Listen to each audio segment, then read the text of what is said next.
रोहित छिंचाणी, सुकांत माळे, लाबन कुमार एटला दयाकरी आसी ठिया परिवार कर बोल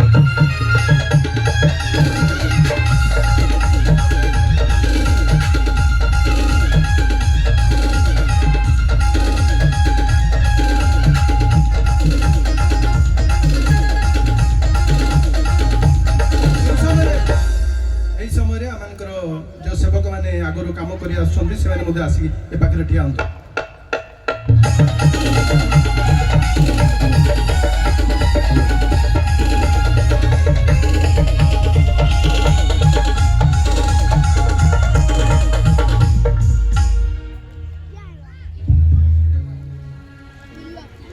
बर्तमान मैंने देखो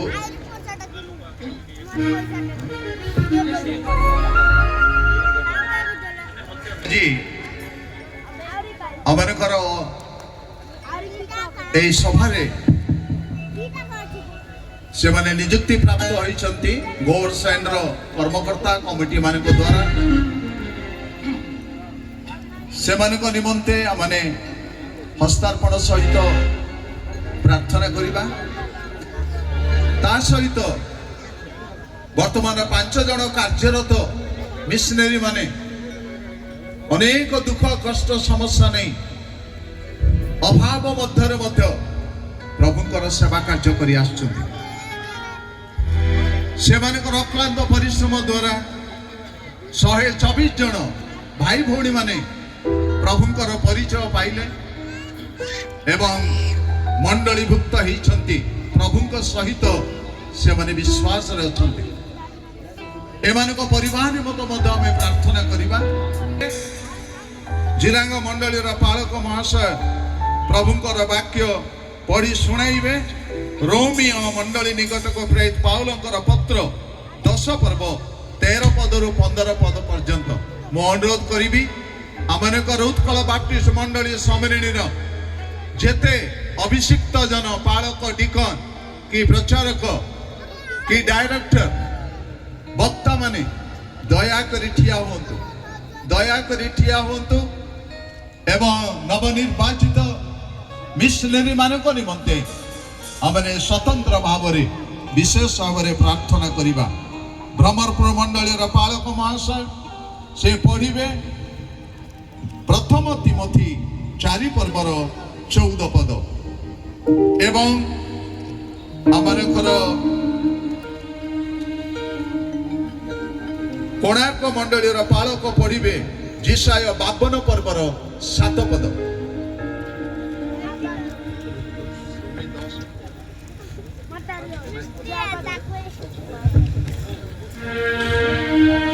आमने समय अध्ययन करिबा रोमी 10 पर्व 13 रु 15 पद।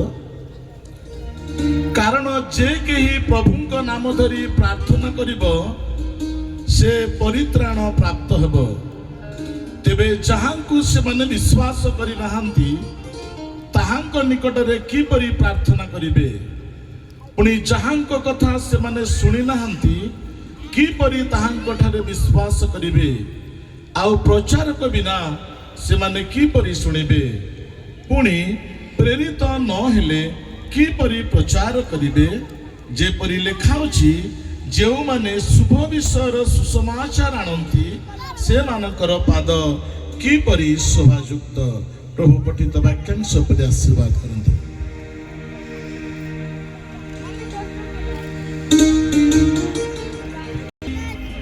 भाववाणी और प्राचीन मानकर हस्तार्पण द्वारा तुम्भ मानकु जो अनुग्रह दत्त होई अछि ताहा अवहेला न कर।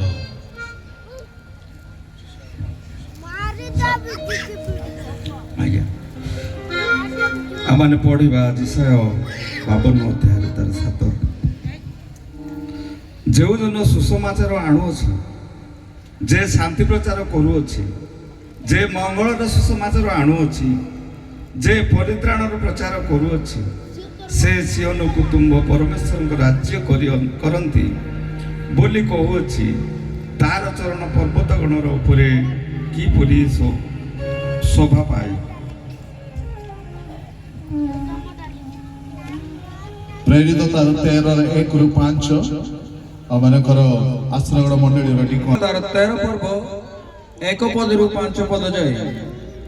ସେତେବେଳେ ଆନ୍ତିଓଖିଆ ସ୍ଥିତ ମଣ୍ଡଳୀରେ ବର୍ଣ୍ଣବା, ସିମିଓନ, ଯାହାଙ୍କୁ ନିଗର ବୋଲି କହନ୍ତି, କୁରଣୀୟ, ଲୁକ୍ୟ, ସାମନ୍ତ ରାଜା ହେରୋଦଙ୍କ ସହପାଳିତ ମନୋହେ ଓ ସାଉଲ ଏହିପରି ଭାବବାଦୀ ଓ ଶିକ୍ଷକମାନେ ଥିଲେ। ସେମାନେ ପ୍ରଭୁଙ୍କ ଜାହାଜରେ ଚଢ଼ି କୁପ୍ରକୁ ଗଲେ। ସେମାନେ ସାଲିମରେ ପହଞ୍ଚିଲା ଉତ୍ତରେ ଜିହୁଦୀମାନଙ୍କ ସମସ୍ତ ସମାଜ ଗୃହରେ ଈଶ୍ୱରଙ୍କର ବାକ୍ୟ ପ୍ରଚାର କରିବାକୁ ଲାଗିଲେ। ଆଉ ଯୋହନ ମଧ୍ୟ ପରିଚାଳକ ସ୍ୱରୂପେ ସେମାନଙ୍କ ସହିତ ଥିଲେ। ପ୍ରଭୁ ଏ ସମସ୍ତ ବାକ୍ୟରେ ଆଶୀର୍ବାଦ କରନ୍ତୁ। ଏହି ସମୟରେ ପୂର୍ବତନ ଅର୍ଥାତ୍ କାର୍ଯ୍ୟ କରୁଥିବା ମିଶନାରୀ ମାନଙ୍କ ପାଇଁ ନୂତନ ଭାବରେ ହସ୍ତାର୍ପିତ ହେବା ନିଯୁକ୍ତିପ୍ରାପ୍ତ ମିଶନାରୀ ମାନଙ୍କ ପାଇଁ ଗୋଟିଏ କଥା କହିବି, ପ୍ରଭୁଙ୍କର ଆହ୍ୱାନ ନହେଲେ ପ୍ରଭୁଙ୍କର ସେବା ନିମନ୍ତେ ଆମେ ଆଗକୁ ବଢ଼ିପାରିବା ନାହିଁ। ଯଦିଓ ଗଡ୍ ସେଣ୍ଡ ଦ୍ୱାରା ଆପଣଙ୍କୁ ନିଯୁକ୍ତି ଦିଆଯାଇଛି, କିନ୍ତୁ ମନେ ରଖନ୍ତୁ ଅପରପକ୍ଷରେ ପ୍ରଭୁ ଆପଣଙ୍କୁ ନିଯୁକ୍ତ କରିଛନ୍ତି ଏବଂ ପ୍ରଭୁଙ୍କ ବାକ୍ୟ ଅନୁସାରେ ପବିତ୍ର ଆତ୍ମାଙ୍କ ଦ୍ୱାରା ଚାଳିତ ହୋଇ ସୁସମାଚାର ପ୍ରଚାର କରିବା। କାରଣ ପ୍ରେରିତ 1 ପର୍ବର 8 ପଦରେ କିନ୍ତୁ ପବିତ୍ର ଆତ୍ମା ତୁମମାନଙ୍କ ଉପରେ ଅବତୀର୍ଣ୍ଣ ହେବନ୍ତେ ତୁମେମାନେ ଶକ୍ତି ପ୍ରାପ୍ତ ହେବ। ବିନା ଶକ୍ତିରେ ସୁସମାଚାର କାର୍ଯ୍ୟ ସମ୍ଭବ ନୁହଁ। ଏଇଥିପାଇଁ ଆପଣମାନଙ୍କୁ ଉତ୍ସାହ କରିଛୁ, ପ୍ରଭୁ ଆପଣଙ୍କ ସହିତ ଥାନ୍ତୁ। ଏହି ସୁସମାଚାରର ଭାର, ସୁସମାଚାରର ଦାୟିତ୍ୱ, ସୁସମାଚାରର ବୋଝ, ସୁସମାଚାରର କାର୍ଯ୍ୟ ଆପଣଙ୍କର ସ୍କନ୍ଧରେ ପ୍ରଭୁ ରଖିଛନ୍ତି। ପ୍ରଭୁ ଆପଣଙ୍କୁ ଆଶୀର୍ବାଦ କରନ୍ତୁ। ଏହି ସୁସମାଚାର କାର୍ଯ୍ୟ ନିସ୍ୱାର୍ଥପର ଭାବରେ ଏବଂ ନିଃସର୍ତ୍ତ ଭାବରେ କାର୍ଯ୍ୟ କରନ୍ତୁ, ଯଦ୍ୱାରା ଅନେକ ହଜାର ଆତ୍ମା ପ୍ରଭୁଙ୍କ ନିକଟକୁ ଆପଣ ଆଣିପାରିବେ, ଜିଣିପାରିବେ। ପ୍ରଭୁ ପ୍ରତ୍ୟେକଙ୍କୁ ଆଶୀର୍ବାଦ କରନ୍ତୁ। ଆସନ୍ତୁ ଏ ନୂତନ ହସ୍ତାର୍ପିତ ହେବାକୁ ଥିବା ପ୍ରଚାରକ ମାନଙ୍କ ପାଇଁ ପ୍ରାର୍ଥନା କରିବା। ସେମାନେ ଦୟାକରି ଆଣ୍ଠୁ ପକାନ୍ତୁ। ପାଳକମାନେ ଟିକେ ସମସ୍ତେ ଆସନ୍ତୁ, ଅଭିଷିକ୍ତ ଜନ ସମସ୍ତେ ଆସନ୍ତୁ, ସେମାନଙ୍କ ଉପରେ ହାତ ରଖନ୍ତୁ ଏବଂ ଗଡ୍ ସେଣ୍ଡର କର୍ମକର୍ତ୍ତା କମିଟି ମାନେ ଜାଣିନାହାନ୍ତି, ସତ୍ୟ ଈଶ୍ୱର ବୋଲି ପରିଚୟ ପାଇନାହାନ୍ତି, ସେମାନଙ୍କ ନିକଟରେ ପହଞ୍ଚିବା ପାଇଁ ବୋଝ ଦେଇ ଆସୁଥିବାରୁ ଧନ୍ୟବାଦ କରୁଛୁ। ବର୍ତ୍ତମାନ ତୁମ ଲୋକମାନଙ୍କ ଉପସ୍ଥିତିରେ ଚାରି ଯୁବାଙ୍କୁ ଅପହଞ୍ଚ ଜାଗାରେ ସୁସମାଚାର ନେଇ ପହଞ୍ଚାଇବା ପାଇଁ ଆମେ ହସ୍ତ ଉତ୍ତୋଳନ କରି ପ୍ରଭୁ ଯୀଶୁଙ୍କ ନାମରେ ପିତା ଈଶ୍ୱରଙ୍କ ଠାରେ ଏହି ପ୍ରାର୍ଥନା ଉତ୍ସର୍ଗ କଲୁ। ପବିତ୍ର ପ୍ରଭୁ, ତୁମ ପବିତ୍ର ମହତ୍ ନାମକୁ ଧନ୍ୟବାଦ ଦେଉଛୁ। ଏହି ସମୟରେ ତୁମ ପ୍ରିୟ ଦାସମାନଙ୍କୁ ତୁମରି ପଦ ତଳେ ଆମେ ଉତ୍ସର୍ଗ କରୁଛୁ। ପ୍ରଭୁ, ଏମାନଙ୍କୁ ତୁମେ ବୋଝଗ୍ରସ୍ତ କରାହ ଏବଂ ପ୍ରଭୁ ପ୍ରସ୍ତୁତ ହେବାକୁ ଦିଅ। ପୁଣି ପ୍ରଭୁ ପବିତ୍ର ଭାବେ ତୁମ ସେବା କାର୍ଯ୍ୟରେ ପ୍ରଭୁ ତୁମେ ବ୍ୟବହାର କର ଏବଂ ପ୍ରଭୁ ଏମାନଙ୍କ ଜୀବନ ଏବଂ ପରିଶ୍ରମ ଦ୍ୱାରା ଅନେକ ହଜାତ୍ମାମାନଙ୍କୁ ତୁମ କୁଆଡ଼କୁ ଆସିବାକୁ ଦିଅ। ପ୍ରତ୍ୟେକଙ୍କୁ ସାହାଯ୍ୟ କର। ଯୀଶୁଙ୍କ ନାମରେ ଛୋଟ ପ୍ରାର୍ଥନା କଲୁ, ଆମେନ୍। ଆତ୍ମା ଲାଭ କରିବାରେ ନିପୁଣ ହେଉନ୍ତୁ। ପ୍ରଭୁ ତୁମ ଆତ୍ମା କରିବେ, ଅନେକ ହଜାର ଆତ୍ମା ମାନଙ୍କୁ ଲାଭ କରିବେ। ଏମାନଙ୍କୁ ଶକ୍ତି ଦିଅ, ଏମାନଙ୍କୁ ସାମର୍ଥ୍ୟ ଦିଅ, ଏମାନଙ୍କୁ ତୁମେ ଉଦ୍ಯೋଗ ଦିଅ, ଏମାନଙ୍କୁ ତୁମେ ସମ୍ପୂର୍ଣ୍ଣ ସାହସିକ କର ବୋଲି ଆମେ ପ୍ରାର୍ଥନା କରୁଛୁ।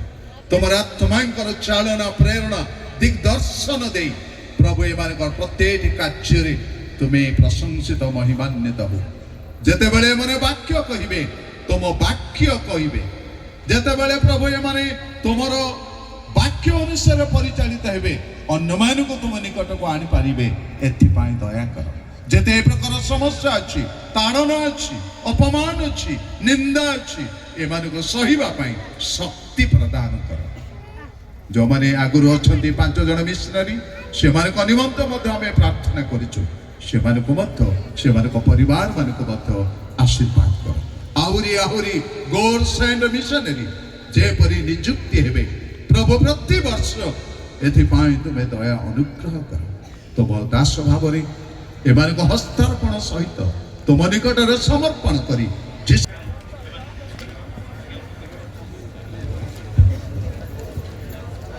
ବର୍ତ୍ତମାନ ଆମମାନଙ୍କର ଆଗରୁ କାର୍ଯ୍ୟ କରି ଆସୁଥିବା 5 ଜଣ ସେବକମାନଙ୍କୁ ଆମମାନଙ୍କର ସ୍ଥାନୀୟ ସଭା କମିଟିର ସଭାପତି ମାନୁଏଲ ସିଞ୍ଚାଣୀ ବାବୁ ସମ୍ମାନିତ କରିବା ପାଇଁ ଚାହୁଁଅଛନ୍ତି।